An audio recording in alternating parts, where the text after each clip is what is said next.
then the strategy will, of course, also look at cyber collaboration, economic integration, fishing, clean Black Sea, all of those things.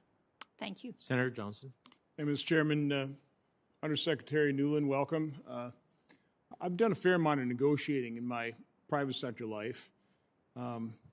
Generally, when the negotiations proceed and I realize the negotiating partner is not negotiating in good faith, I walk away. Actually, always. If I'm not perceiving a good faith negotiation, I walk away. I've never, ever tried to negotiate with somebody who would refuse to even sit down and talk to me. But in fact, isn't that what's happening with the JCPOA negotiations right now?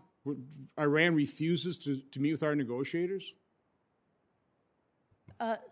So, Senator Johnson, we don't sit face-to-face with Iran, but we have nearly completed this agreement on the basis of the face-to-face negotiations that they do have with our European partners. So, it's not ideal. But it's true, Iran refuses to meet with us, correct? Isn't that an automatic admission that they're not good faith negotiations? Why would the administration, why would President Biden participate in something like that? That's a charade. It's not a negotiation. Senator Johnson, I will say that I, too, have done a lot of negotiating in my life, and whereas it's not ideal not to sit in the same room, it can work, and proximity talks have been known to produce very good agreements. Over time, we will see if we can get there on this one. Okay. Following up on Senator Rubio's questioning on Venezuela, it sounds like you really weren't talking about buying their oil. Is that true? Senator, I'm happy to talk in some detail about all the contours of that trip in another setting, or perhaps in a little while. We are still in the process of working on a number of things there, but the primary purpose of that mission was to go see our 8 Americans who are incarcerated. So again, Senator Rubio's more familiar with what their oil capacities are, but it sounds like they really couldn't add much to anything we would do. So, I mean, can you just state categorically that we will not be buying Venezuelan oil? We won't. If we're going to buy oil, we'll buy American oil. We won't buy from a tyrant like Maduro. Senator, let me try to put this whole oil issue in some context, if I may. When we ban Russian oil, as the President very clearly did today, that has an impact on all kinds of things. We already have a situation, thanks to the international efforts that we have galvanized, where 70% of Russian fuel is stuck.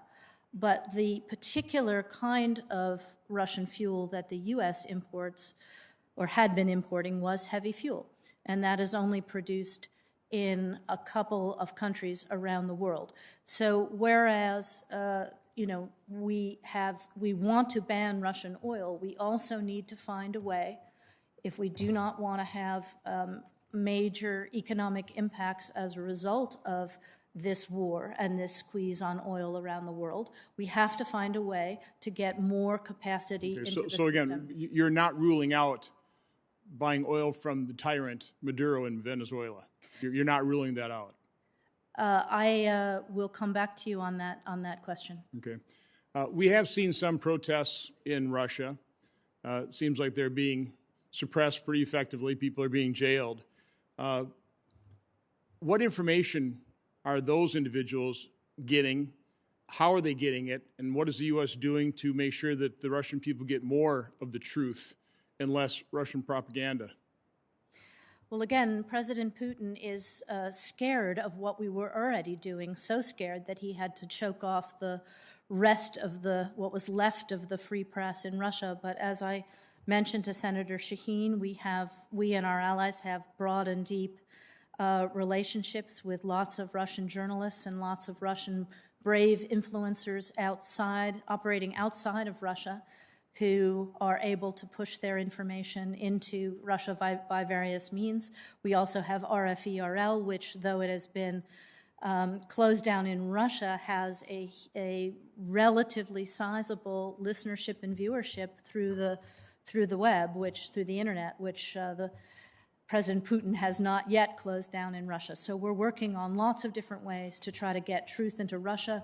I will say that brave Ukrainians, whether they are individual citizens with their cell phones or Ukrainian journalists, have documented the same pictures that we are seeing on our TV are now being packaged by some of these Russian journalists to get back into Russia and to get the truth to them, despite President Putin's effort to blind his own people.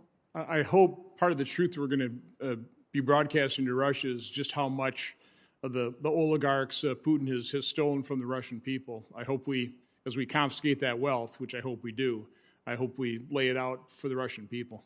Thank you, Mr. Chairman. Thank you. Senator Coons. Thank you, Chairman Menendez.